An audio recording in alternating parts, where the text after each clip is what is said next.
Yes, you guys, welcome back. I'm in EFC. This is Blue Lines TV, and today I thought I'd do something different and bring back one of the Q&A live streams that I just haven't done for a long time, you guys. Now, to let you guys know, sometimes using OBS and, the live streaming formats, it can be a little bit annoying.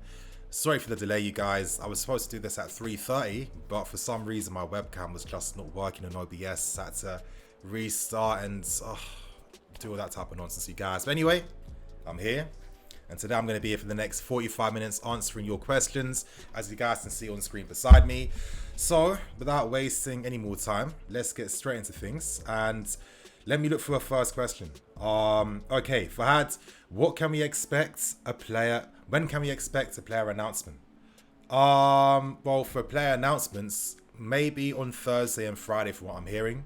That player could be Kai. Obviously, we know that Kai's signing has to be wrapped up before the 28th. But what could slow down the official announcement is going to be stuff like, the PR shots, the press shots. They have to be taken, of course. You can imagine the club are going to have big plans to announce a massive signing like Kai as well. So, you can imagine that it's going to be a pretty big day and a pretty big event. So I think once those things get finalized and sorted, then hopefully, I think maybe Thursday, Friday, we should see something, but obviously don't hold me to that like too strongly. Of course, you guys, just to let you know in advance, if you want your questions prioritized, as you can see on screen, there's a ton of questions coming through. If you want your questions prioritized, send a super chat below. To continue on, let me find another one. Okay. Nathaniel, what position do you think we're gonna what was the question again? What position are we gonna finish in at the end of next season? Okay. For me, I think it has to be like top 3 guarantees. I personally feel like we might come seconds, and I wouldn't be surprised if we weren't too far behind the league leaders. I think that we are going to have a pretty special team, but due to how young most of these players are, they aren't in their like final forms. They haven't reached their peaks just yet. I feel like they could have some individual mistakes in them still, and I think a lot of times experience tends to be the thing that separates teams and elevates teams. So I think that we're going to see great moments next season, but I get the vibe that the third season, that's when we're guaranteed to start winning this title and start winning more trophies. So you guys, we can't forget there was a 4-year plan. We're in the second year right now. Of course, due to the window, due to the COVID climates, we can take advantage of the window. We do have money to spend. That transfer ban came through and it helps us out big time. But that doesn't mean that we are guaranteed to win the league next season. I think third season, that's when I'm feeling something, you guys. But anyway, I've got my first super chat. Thank you, Dan. Nice to see you, man. Yo, Nini, hope you're well. What do you think about Vana as a lone striker? I'm not too sure. I'd sooner play Havertz in that role. I agree with you. Now, it's funny that you mentioned Havertz because, of course, during the restart in the Bundesliga, he was basically playing as a false 9 up front for Leverkusen. So, seeing him play that role quite well, seeing him play it consistently, I wouldn't be surprised if Havertz was used as a false 9 at times, maybe against, very defensive teams that use their low blocks to help, obviously, create more space and do something that way. I think, with Havertz, we know one major thing about his game that is his biggest weakness, I'd say, is his lack of, defensive ability. Like, he's not pressing enough, he's not winning enough tackles, his responsibilities aren't as good as they have to be now that he's signing for us. So, in that sense, if he was to play as a false 9, that seems to be like the best of both worlds. That way, he doesn't have to contribute too much defensively, but at the same time, playing in that role, sometimes he gets to lead the line, sometimes he gets to drop very deep and link the play, start attacks. Using him that way, I could see him playing alongside like a Vana, who gets to cut inside as well. I could see maybe, Ziyech, Tammy, other players like that. Pulisic too, we can't forget.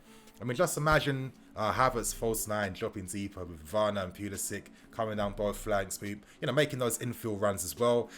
I would not be surprised if we see aspects of this from next season. But I think Vana as a lone striker, maybe depending on the opposition, I can't imagine we'd use that tactic against a bigger team unless maybe we plan to play on the counter-attack and use Vana's pace that way. But I don't know. I get the vibe that obviously I've seen quite a few Leipzig games last season, I've seen how Vana has played, and I do feel like when he gets the drift to that left-hand side, that's when he's at his best. And like knowing how we play as well, knowing the fact that we focus our attacks on the right-hand sides. And then once we build up there, we create the space down the left. And for example, throughout last season, that was why Christian Pulisic really profited, you know.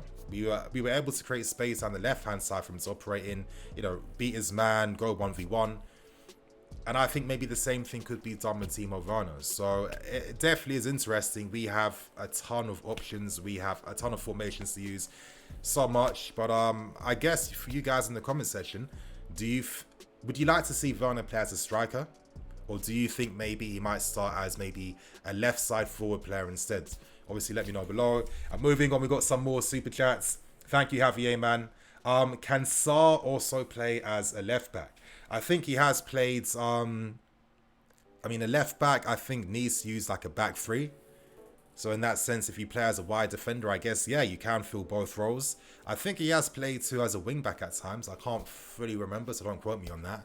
But I think with the signing of Sarr, the potential signing of Sarr, I think this is more of an investment signing. I think, you know, he's got a lot of interest. He's got a lot of skill.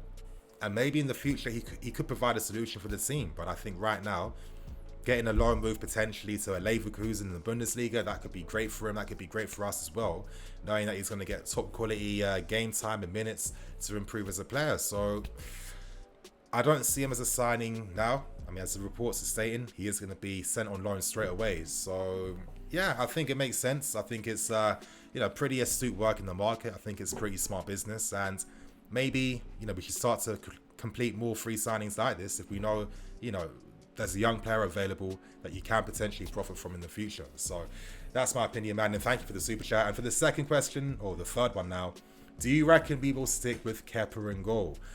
Oh, that is a hard one. I think with Kepa, there's like so many different variables right now that could really dictate what happens. If a club comes in and it's like, you know what, we've got money to waste, we've got money to blow, we can risk it all, then maybe Kepa could be that solution. But oh, it's a hard one. It is a hard one. I personally get the vibe that Kepa could remain here, but we would sign another goalkeeper to act as competition alongside him. I think that would make the most sense. I think that gives Kepa an opportunity to, you know, get some form back. To obviously, you know, announce himself more on the market for any more potential teams as well. But I can't see him being our number one again throughout an entire season. That just won't happen. Of course, there has been hopes about Oblak, and you know what? I can tell you guys what I've heard about Oblak. That seems to be very, very unlikely. Now, Oblak, we know that you have to pay his release clause, and on top of that, we have held not preliminary talks, but we've held like informal discussions with Oblak and his agent. And of course, Oblak is earning 360k per week. If he was to sign for us, he wouldn't want bigger wages than that. So imagine paying, you know, you're buying a goalkeeper for 100 million, 108 million, and then you're paying him over 400,000 a week in wages. There's a reason why we never signed Sancho this window, and that was because the money was ridiculous. So I can't see us, you know, raising the funds up to splash so much money on an Oblak. I think that won't happen. So I do think maybe keepers like your Onanas and your Magnons and, you know, other goalkeepers in the market we're looking at right now, I think as the window goes on, we'll start to get more answers behind that. But you guys, I just don't think Kepa will be the first choice goalkeeper again. He's either going to get kicked out or we sign another competition goalkeeper alongside him. But anyway, man, thank you for that question. Moving on to Michael Green. Michael, crap. Your message got retracted, which is very annoying. Apologies for that. Maybe if I get to see your question again in the chat, then maybe I can answer that. But sorry about that, man. Moving on to Lucas.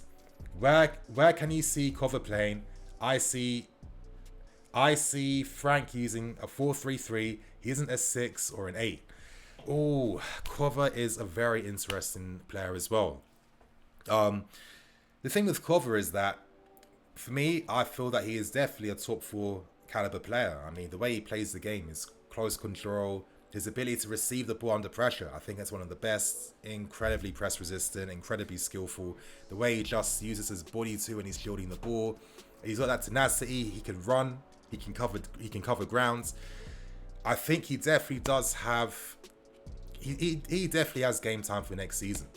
I do think that from next season we are going to see different formations and different teams. And I personally think that Kvara could be a great player to bring on for the final 30 minutes in the game. Sometimes starting against smaller clubs and smaller teams in the league as well. So, I don't know. I think when you use Kvara deeper, I feel like as fans, we've seen Kvara players, maybe the lone guy in the pivot, and it's not like he's really had a massive standout type of game. I feel like maybe the passing. In an area like this, if you're playing deeper, I think your passing has to be a lot better. And I think in the recent video when I compared him to Thiago, I felt like Thiago shows you exactly the profile you need to play in the base of a midfield. You know, Thiago creates space for himself, but he doesn't use that space to carry the ball and slow the play down. Instead, he'll pass the ball because passing the ball moves it quicker than carrying it. Kvara can improve. I think he's 26 years old, but I think right now he doesn't particularly have like a niche in the team. He's not there. He doesn't get goals. Defensively, he's not the best as well. But I do think that when you play him alongside other players, if you have a specialist behind him and a specialist alongside him, then Kovacic is one of those guys that can play alongside anyone. So he's definitely going to get game time. He definitely is a great player. Just because maybe we've signed more specialized players for the team doesn't mean that Kovacic isn't good enough anymore. I just personally feel like because of moving towards that direction, maybe other players might get favoured a bit more over Kvara in midfields. But yeah, we'll still see him play. Moving on, you guys, and thank you for the super chats. Fire5, what do you think about Robbie from AFTV saying Willian is better than Ziyech? Now, obviously I've got a lot of respect for Robbie. A lot of respect. Honestly, he's a very nice guy, very patient guy. He's got time for a lot of people. You know what? Football opinions, though, like everyone's entitled to them. Obviously, being an Arsenal fan, I can imagine that you have to gas up the signing a bit. But I do think Willian and Ziyech are great players. For me, I think maybe Ziyech maybe has a bit more fantasy to him. You know, some of the passes he plays, I haven't seen Willian play as much. Some of the skillful moments, some of the moments of individual class and quality, some of the long shots, for example, some of the free kicks. I mean, I can go on. I'd probably say Ziyech is a better player. And for next season, out of all the signings we've made, out of Vana, out of Havertz, out of everyone, I'm looking towards Ziyech the most. I'm looking towards him the most because he is in his prime right now. He's 27 years old. He's waited patiently for the right move to move on and obviously grow in his career. And I think that he could have a massive effect in this team, especially for younger players around him. He can be that talisman to help us in very difficult moments. I just think that, you know, I've seen Ziyech play for a long time. I just know that he's going to have an incredible impact. And for me, he's the one player I'm watching for the most. Anyway, moving on. Nicky, how you doing, bro? How you doing, man? Nicky, what's good, my guy? How's your day? Do you have any information on outgoings? Imagine we won't buy anyone else until we sell someone like Rice So Black. I mean, right now, the information is already out there. Bakayoko, it seems like he'll be finalizing the move to AC Milan. Other players too, such as, top of my head, it's not coming to me. Tomori could potentially leave on loan if the loan offer is good. He's a potential one. We know Emerson, he'll be agreeing that move into Milan as well. And of course, a lot of young players moving out on loan on top of that as well. Mark Gay today, he's agreed to go back to Swansea until the end of next season. So things are starting to happen. I guess the players we really want to see the most, you know, if we find out if they do get moved on and sold, are your players like your Drinkwaters, your Barclays, your Alonso's, your Michy Batshuayis. You know, they're the type of players I feel right now in this market could be the best time to get the most amount of money for them. But maybe a part of me does feel too that January in the window, obviously the next window coming, that will still be an important one. That could be important for getting rid of other players in the team, even possibly making signings like a Declan Rice, for example. So let's see what happens there, you man. But I don't know. I think Black is going to be very improbable. He costs way too much money, a ridiculous amount. And I just don't see that one happening. Anyway, moving on. Rohan, thank you, man. Hey, Nini, what tactical variations are you expecting this season from Lampard? Can we defend well with Ziyech, Kai, Timo, and Pulisic as a front four? You know what? With this is where things get interesting, because from what I've seen this season, you guys, Lampard picks the best team depending on the opponent he's playing against. That's why we've seen different variations, different formations, different ways of playing. For example, that win against Man City. That was like one of the only times last season where we sat back, used a mid block, defended, kept our shape very compactly as well, and hit them on the counter attack down the flanks. We can do that. And with the squad that Lampard is assembling, he has solutions for every possible team. Teams that are defensive, low blocks, we've got Ziyech, we've got Kai, we've got players that can create space, that can, finish from very tight angles, that can make moments happen in games like that.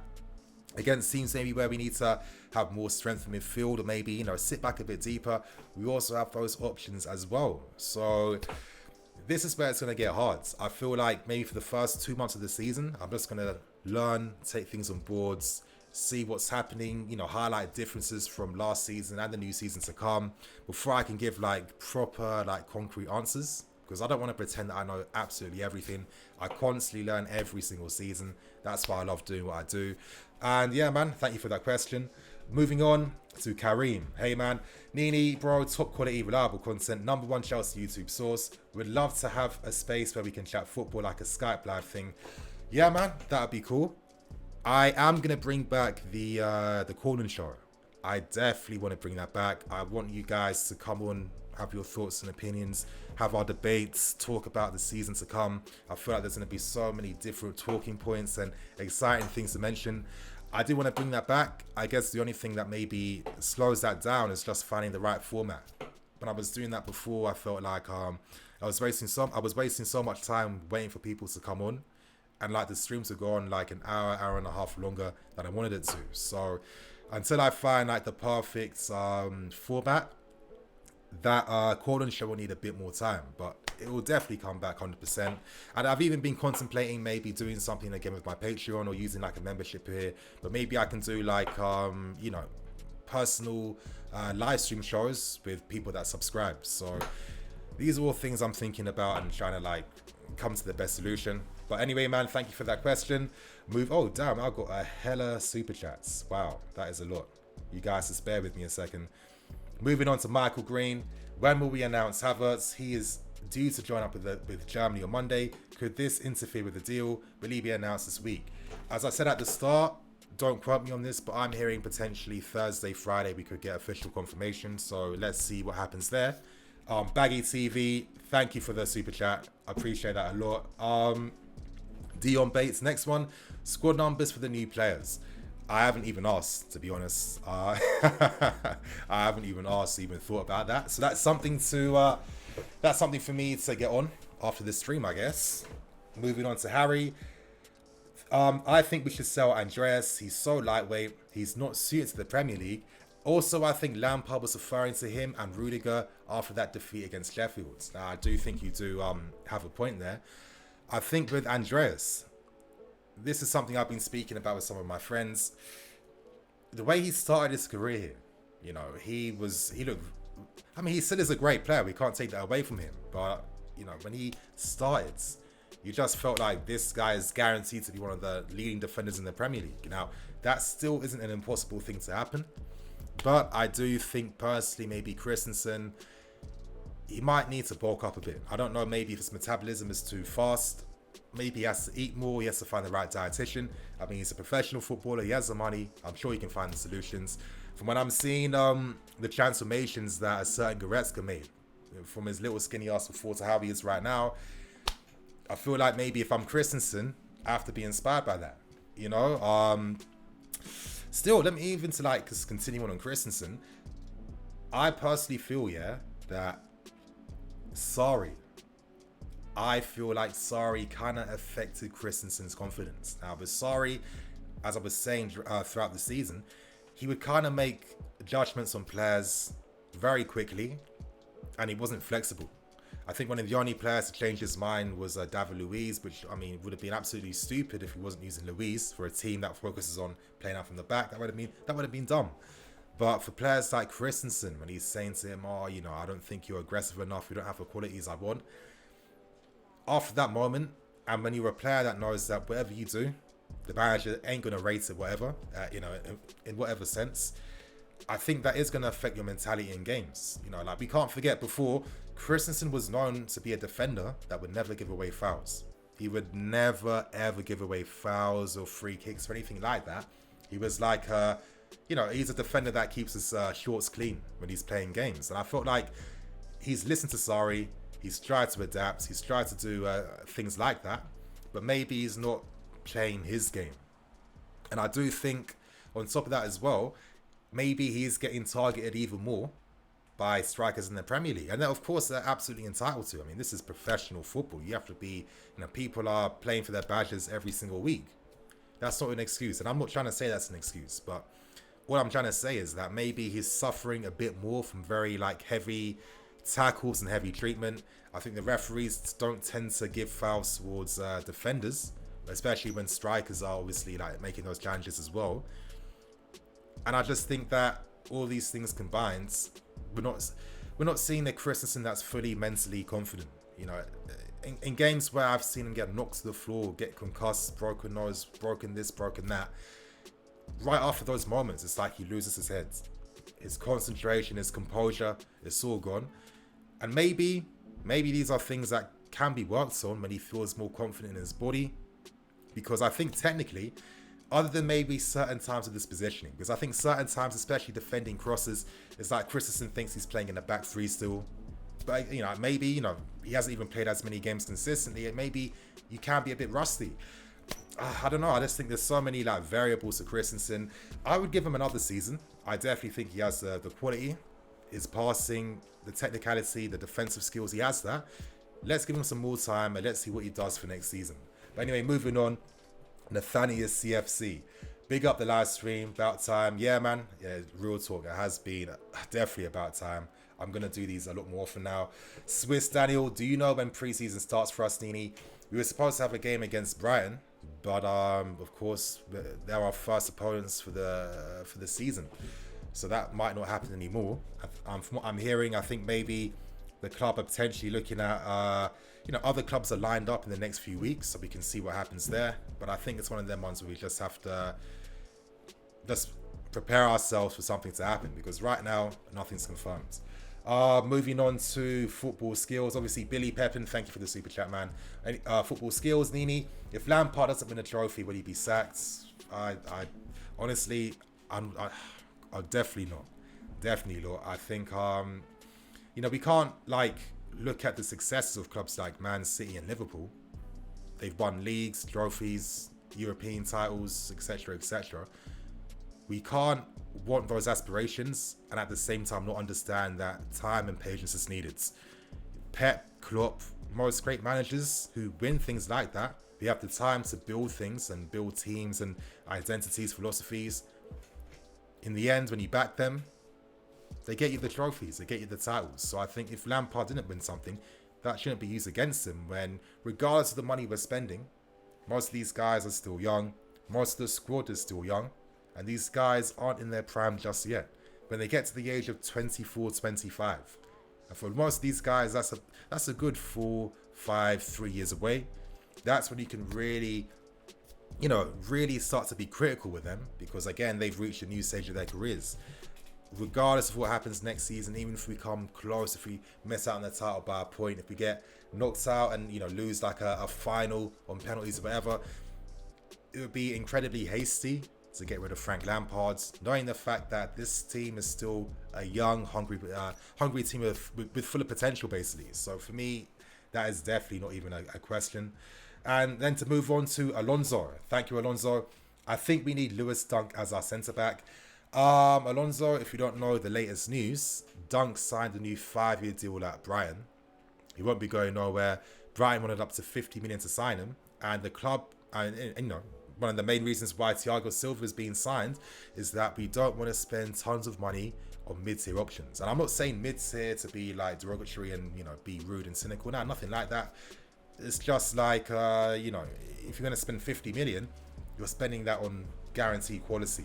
I think Dunk is a great player, great, excellent passing from deep, very accurate. He can play and ping these 80-yard crossfield balls like nothing.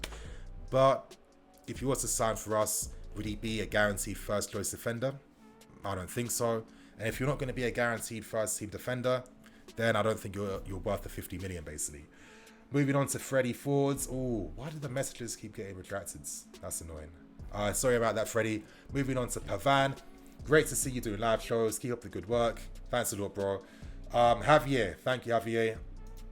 Oh, shit. What the hell's happening? Okay, Oblak seems very unlikely. Who would you rather have in goal? Onana or Nick Pope? For me, I might say Onana. And the reason why I'm saying that is because when I'm looking at the best teams, the teams that we're trying to be on their level now, you know, your Bayern Munichs, your Cities, your Liverpools, Barca's, etc., etc. One thing these teams have in common with their goalkeepers is that the goalkeepers add to the attack. They create new passages of play. They provide something in the build-up. They do something with their distribution. And I think that is definitely one thing that Onana can bring. You know, we can't forget he's 6'3". I think he's good aerially.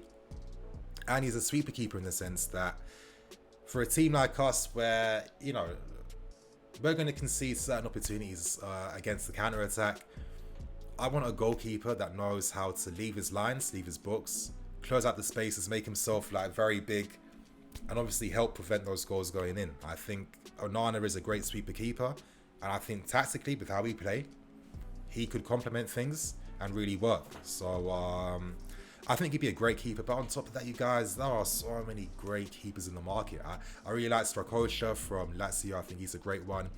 Obviously, Rajkovic too from Stade Reims. Even Mendy from Rennes is a pretty decent keeper as well. There are so many great keepers available that, you know, I know Oblak is like top tier, but for that price, for that contract, those fees, I mean, it's just not worth it, to be honest. So I think Onana right now, you know, he's liking tweets, he's liking posts. It's clear that he's, you know, we know he's had communication with Lampard. It's quite obvious. And I think he understands right now that he's the backup option. And I guess his dream could come true, knowing the fact that Oblak right now is looking very unlikely. But yeah, that's my thoughts, you guys. I think Onana would be a great goalkeeper. Moving on to Andrew Langin. If Ampadu stayed with the first team, what qualifies as a good season for him? Oh, that is a very good question. I think right now, if I'm Ampadu, maybe, you know, it's a brave call, but I also think he's making the right gamble now, deciding to remain with us for this season. Now, that doesn't mean that maybe, let's say, the January window comes and he could possibly be loaned out again in that window. That could be a possibility. That could happen. But I do think that working alongside Lampard now, working alongside, you know, his potential teammates too, I think that'd be great for him. I think if we are going to be using a 4-3-3, we do need to have someone that can play as a sitting midfield player if Kante or someone isn't available. I've said in my videos, maybe if we would call back Ampadu during January, he could have been useful for us. He could have been vital for us, especially because he can allow us to play 4-3-3 again. And on top of that, you know, Ampadu can play in the back. He can play in midfield as well. I think he could definitely get minutes. 100% he can get minutes. He'd be a great option to have, maybe coming on the bench as well. And just like thinking about how Ampadu's season could be, I could see his minutes maybe like distributed quite evenly, quite nicely throughout the season. So it's down to him. It's down to him to take a place in the team. He's got the ability. Like, we know he's got the ability. He's got the quality. I think I feel that's a player Lampard would like.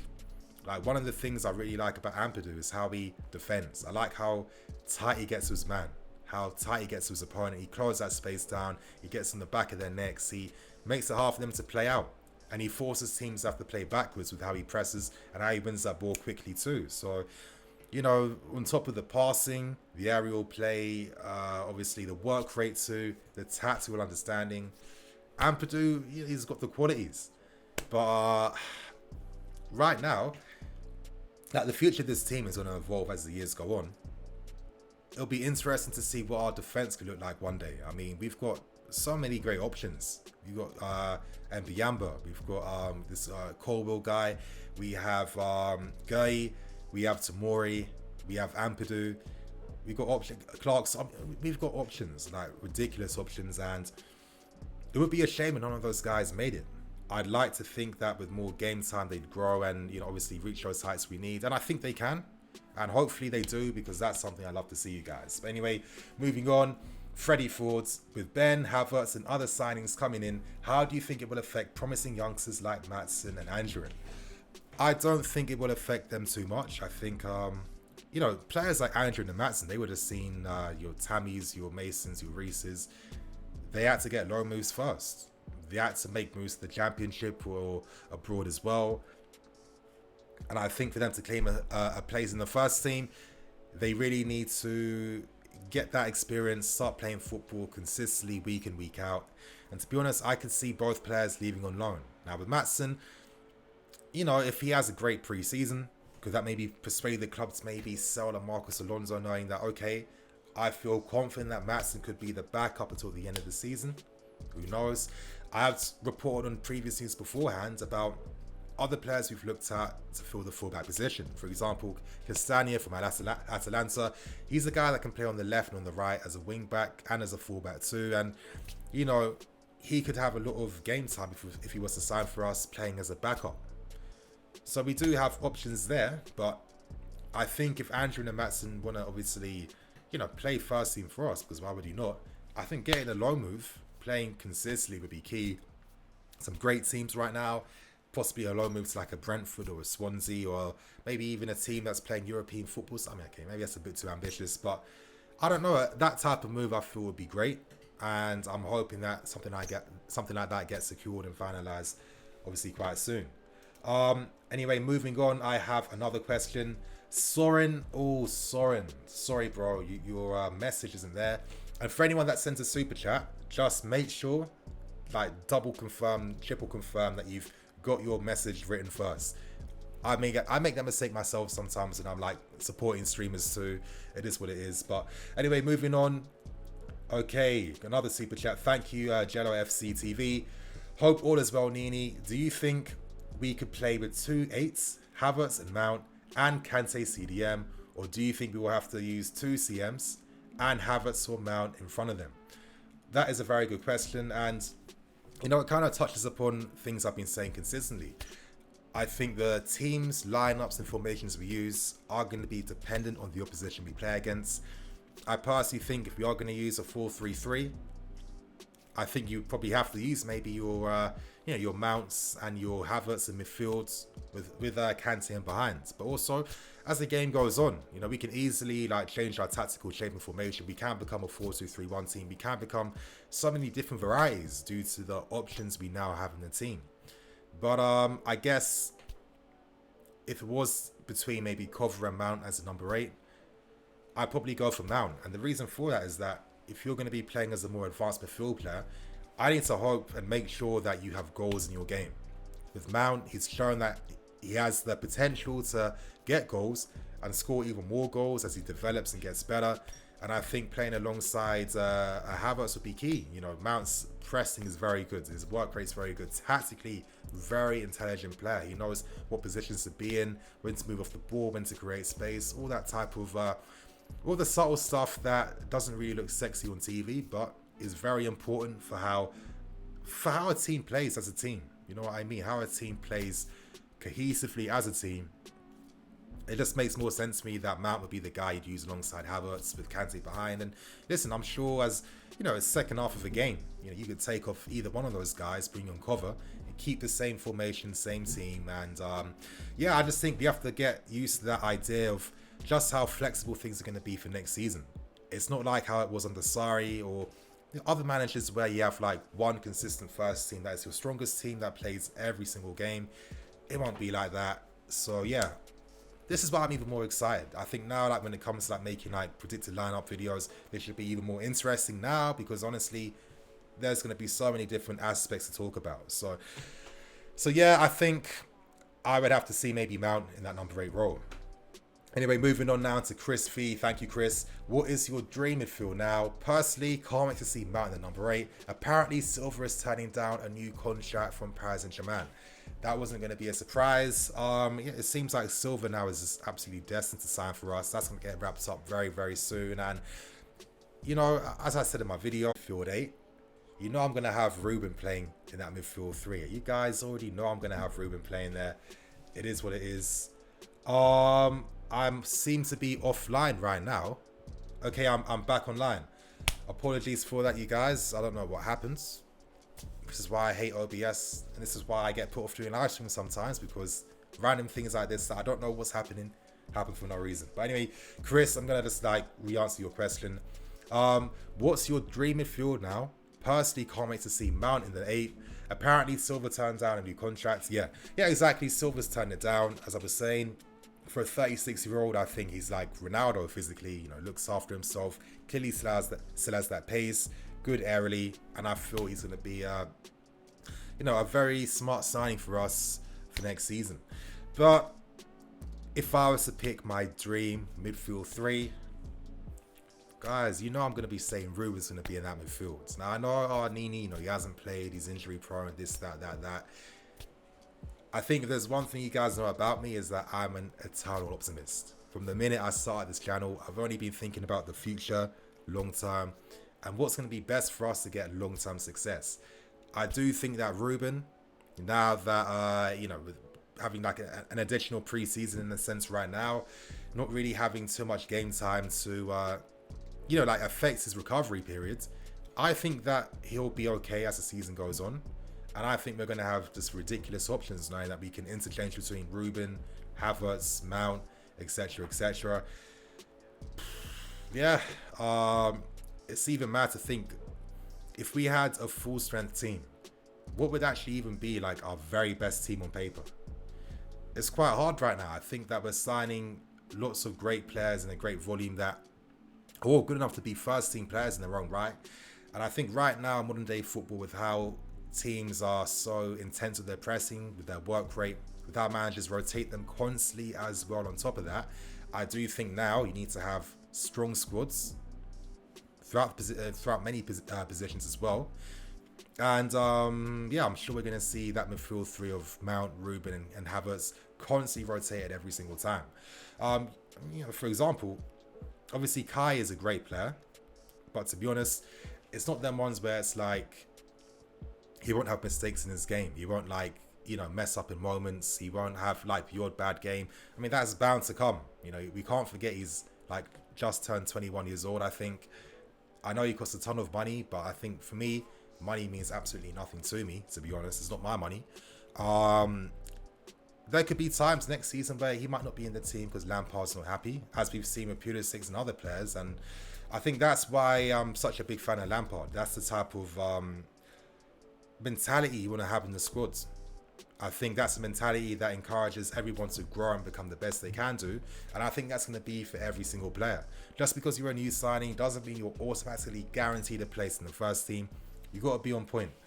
But anyway, moving on, I've got some more super chats. Thank you guys. Hassan, how you doing, man? Huge fan of yours. I really need a new phone. Is there any way you can help me out with that? I would be forever grateful. Help you out with the new phone. No offense, bro, but how would I be able to do that? Like, I'll tell you something, yeah? You see this phone here, this iPhone 6. I just get hand-me-downs for my girlfriend. Like, I'll never, like, I'm not really like on my phone too much anyway.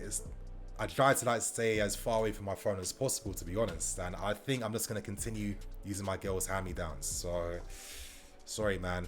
You might need to find a girlfriend to help you with that, maybe, like how mine helps me out. But moving on, Adil. Okay, Adil. Hey, man. Bearded Finance. How you doing, man? What's good? Looking sharp with the fades. It could be sharper. It could be sharper. What do you think this team can achieve in the next 5 years? Okay, that's a question I like to answer. Next 5 years, it has to be at least one guaranteed league title. I think so. I think that's fair to say. In 5 years, when these guys are going to grow, get better, they're going to spend even more money in other windows as well. It has to be for something. You know, we're not building a team to be ready 5 years from now. We're building a team. Oh, God's sake. Sorry, you guys, if you can hear me. it just goes offline for no reason. I don't know why it happens. Right now, it says my stream data is amazing. It's in green. Like, my stream's fine. Yeah, you guys, sorry about that. I don't know why it keeps happening. Like, from my angle, everything's working perfect. Everything's working calm. But bearded finance man, I'm gonna repeat that question again. Repeat my answer again. Next 5 years, I think at least one guaranteed title win. I need to see at least two, to be honest. 2 guaranteed title wins. A European trophy would be nice, but maybe it could be quite realistic, in the sense that right now, and I've said this for a long time. You look at the big teams across Europe, and they're all teams. They've got all players. They need to revamp those teams. They need to restructure things. And I think the example of seeing Paulo signing for Juventus, I think that tells you everything that you need to know. Like, big teams now are looking at what we're doing. They know they need to build for the future. They need to get teams ready for those periods.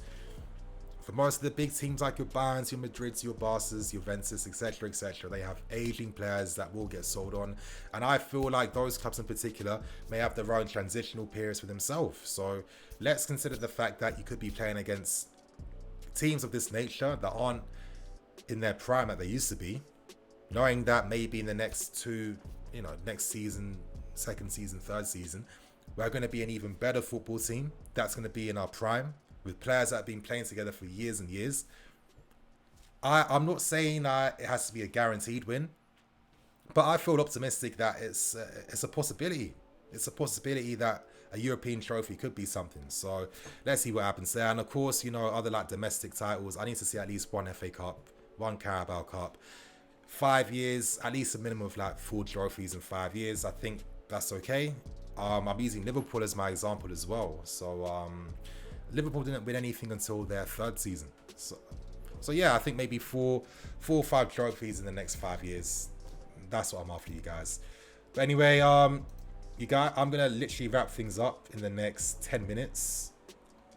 I've actually taken the bay out for dinner today. So once I'm done, I need to quickly finish the second video for the day. Hopefully that gets released in time. If not, I might have to release that later tonight or even early next morning. And then I need to get ready to get dinner, you guys. Cool. I'm going to answer some questions in the chat right now. Okay, Bradley. What numbers do you see the new attacking players getting goals and assists? I think that's one of them questions where, like, for someone like me that's just like super long analyzing everything. Like, already I'm just thinking of like, breaking that question down. I think it's guaranteed that the new attacking players we've signed are going to get even more goals than what we scored last season. Let's say, I don't know. I think Vana, I don't know. I have the sneaking suspicion that Vana is going to have a season similar to like Salah. I just see that happening. I see that being the case. I think that Vana is going to score a shit ton of goals. And I think the main reason for that is that for attacking players in particular, when they are playing in teams that complement, how they play their game the best, that's when you see them banging the goals. Vana for me is an inside forwards, and I think that with how we play, I could see him getting over 25 goals in a season. I think with Kai, I think maybe Kai, I see him sometimes as like a Bale, in the sense that when Gareth Bale was like obviously developing and growing, until that season before he left for Real Madrid, he would constantly have like one half of the season comfortably like one of the best players in the league, and then for the second half of the season, like his form would like drop down a bit, and he wouldn't be of that same level. I think that could happen to Kai for next season, knowing the fact that he has to get used to the intensity of the league and just how physical the league is as well. But I see him getting maybe, I think a minimum of at least 10 goals. I think that would be okay for someone his age. Looking at Tammy again, I think Tammy has in him to get 15 goals. Mount, I think Mount can get at least 10 minimum. Ruben, we can't forget Ruben's back, and when Ruben plays, he makes things happen. He makes assists. He scores goals. We see that with the stats back it up time and time again. And that he's going to get at least, at least 8 to 10 goals, depending on how the season goes, if he's fully fit, etc., etc. But not only that, you have your Pulis 6, your Hudson-Odois. wow, we've got potential for a lot of goals in this team, basically. A ton of goals in this team. Maybe I say minimum of maybe like maybe 60, 65. Is that unrealistic? I'm not too sure. But anyway, I'm going on. You guys, I'm going to be here for the next 9 minutes. I'm going to wrap up at 5:30. Pleasey, Nini, don't you think we need Declan Rice in the DM role together with Kante in order to add some physicality in our midfield? I am scared we will be bullied in that area. I mean, it depends. It depends. I think in midfields, you know, Mason, Kai, or Ruben, Kante, I feel like we have, I don't know. I guess the only game this season, but I'd say like, wow, we got physically just dominated and just like kicked to the curb. Maybe the game was against Man United at the start. I think after that, I didn't feel like our physicality cost us as much. I think in moments, yeah, especially from like things like set pieces. But I think in the market now, knowing the fact that we've signed Ben, who's very good aerially, you got a Thiago Silva there. Hopefully you're not really losing the ball in those areas as much. You're not giving away like silly free kicks as much or silly corners. And for me, the fact that we got the potential to score more goals and be more clinical, maybe that could work in our favor more, and we can like control the, you know, dictate how games go more in our favor, meaning that that lack of physicality wouldn't cost us as much. I mean, it's just like something I'm thinking, you know, on the top of my head, but I think if Declan Rice doesn't come in this window, which I think could be quite unrealistic now, I think Ampadu, if he stays there at least until January, I think he has that physicality locked down easily. I mean, I think he's like 6 foot, very tenacious, very aggressive, very good technically. I think Lampard could see something in Ampadu and do something with him. That's my vibe. But anyway, moving on. Javier again. Thanks a lot, bro. We created so many chances last season. This season with the quality up front, we have... Okay, this season with the quality up front, we have... I see double digits for Vana and Pulisic. I agree. I think that a few players can do that. I think that we have the players to be a gun-ho attacking team. That's how I see it. We definitely have the players to do that. Vana's super clinical. Havertz clinical as well. It's just like... It's just crazy that... You know, this window we're having right now. Of course, you know, I've been saying for a while, I really felt like we are going to have like an unreal window. And now we're seeing it. Proof's in the pudding. It's just mad that we've got like your Hudsons, your Pulisics, your Kais, your Vernas, you know, your Tammys, your Masons, your Ziyech's. That is an unreal like attacking lineup, and it's not often that we have like so many great attacking players at one time. So yeah, honestly, I'm just here for things. I'm just ready. I think I've even like maybe calmed down my original position on even signing Ben Rama. I think Ben Rama would be exciting. He'd be fun. He'd be a great player to see. But realistically, with the options we have, would he be needed? I'm not too sure. But yeah, that's my question to that. Moving on, Raul Cortez. Hey man, how you doing? Been a while. Nini, it's been a minute, bro. Who is the next academy player to break into the squad, excluding Billy Gilmore? Oh, that's a hard one. I'd probably say the new signing. He could have a possibility to play. I say Mbiyamba. I could see him getting minutes in the Carabao Cup. I can see him playing maybe down the right hand side alongside like a Thiago Silva in a cup game. I think that could work. Livramento, he's another great young fullback, and yeah, the fact that Ben is going to be out for like at least maybe 3 weeks as the season does start, that means we'd only have like Alonso, Aspie, Reese, maybe Livramento could get an opportunity, possibly. Lewis Bate, could he get minutes? Maybe. I'm not too sure, but I don't know. I feel like maybe a few academy players could get some minutes, but I think maybe the main focus is going to be on the first team, in particular for next season, to really get these guys to become a stronger team, a team that plays football really well, a team that is just much better. So I think maybe that could be the right focus for next season, and then once that's secured, then we can look back to the academy again. But yeah, you guys, I'm here for 5 more minutes before I wrap things up. Thank you, Raul, for the question, bro. Rovey Campbell, big up. I'm Jamaican. Oh crap, that was deep.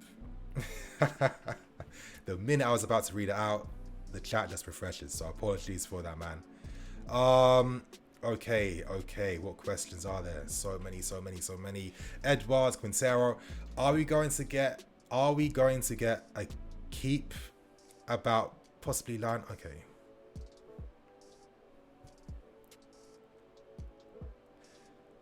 Are we going to get a keep about possibly lineups like you did when we signed Vana?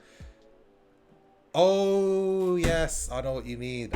Man. Yeah, I'm gonna be bringing out that series again. Of course, every time we make a new signing, I'm gonna be speaking about how they'll work in the team, what formations they could be using, etc., etc. So, I've got a ton of things planned. Honestly, so much is gonna happen on this channel. I'm not even going to tell you what to expect. I'm going to leave it as a surprise for you guys, but big things are happening. You guys are going to love what's going to happen with this channel. Content, visuals, everything. Yeah, you guys, it's going to be good. 3 more minutes left. Okay, Brandon Jackson. How confident are you about Kai, Ben, and Thiago? Confident in the sense of how well they're going to play next season? Well, yeah, I do feel confident that they are, because we're signing players in this market that complement the style of football we play. Most times, signings that have failed us have been signings that don't suit how we play. We've tried to force players into our setup, and it never ever works. Morata was a recent one. You know, he's a good player, not a great one, and of course, you can't really lead a line with a striker like that up front. Thank God we got the money back from him in the first place, but I just think in general those 17-18 signings really sum things up. Bakayoko was another one. For me, even back when we signed him, I just knew that he wasn't the top 4 player. Your Drinkwaters, you know, you're signing Drinkwater, who plays as like a CDM in a midfield 2, and you're using him as a box-to-box midfield player in a midfield 3. It doesn't make any sense. It's just really stupid in my personal opinion. And oh my god, you guys, sorry the stream's gone down again for no reason. Apologies for that. I don't know what's happening today. I'm back, and I'm going to answer the final question before I wrap things up. That question is from Christian. Hey Christian, my guy, what's good, man? Now that you've hit 100k, when am I coming to Miami? Oh, Miami would be actual vibes. That's the vibes I kind of need. Like, I've just been on my computer screen non-stop. After a while, it gets a bit draining, a bit tiring. Like, I feel like my eyes, like, they feel constantly hazy and cloudy all the time, because I'm just like looking at monitors throughout the day, 7 days a week. You know what? Let's see what happens. Let's hope this next season's going to be good, and let's hope that obviously the celebrations for next season, obviously Miami could be a shout. Who knows? But you guys, obviously, thank you so much for the super chats. I honestly wasn't expecting so many. Yeah, a shit ton today. I was not expecting many at all. I'll probably do more of these Q&A streams. I'm gonna like try and do at least 2 a week. Obviously, right now there's a ton of things to speak about and discuss. Yeah, it seems like by the end of this week, at least hopefully 1 player is gonna be confirmed and officially announced. Next week, even more players are going to come, you guys. I know Thiago Silva, he'll be doing his medical on Thursday. So he'll be one that gets wrapped up very soon. And then, would you consider we've signed Ziyech, Vana, and Biamba? Obviously, Kai, he's coming, Ben. And obviously signing Thiago. 6 great signings. 6 great signings. Potentially we could make 2 more. A goalkeeper and possibly maybe a midfield player. Who knows? But for me, I think we're like more inclined to sign a goalkeeper now and then wrap up business for the season, because we have to sell players. We have to get rid of players, balance the books, bring some money back in. And that's how I see our window going. So you guys, on that note, I'm going to wrap things up and keep things moving. The second video might come out before 7, but if it doesn't, I'll probably release it and upload it when I get back from my dinner. So I'll see you guys later. Thank you again. I'm EFC, the Sisbury Lions TV. Catch you guys later for some more videos.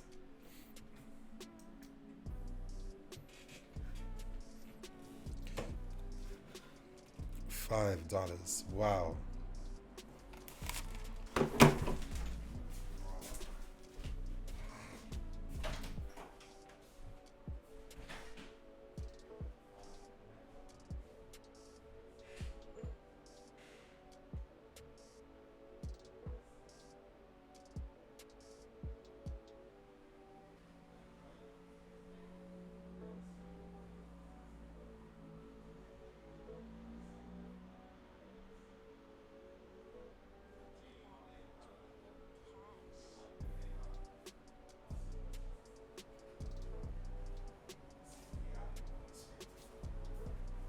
Happy.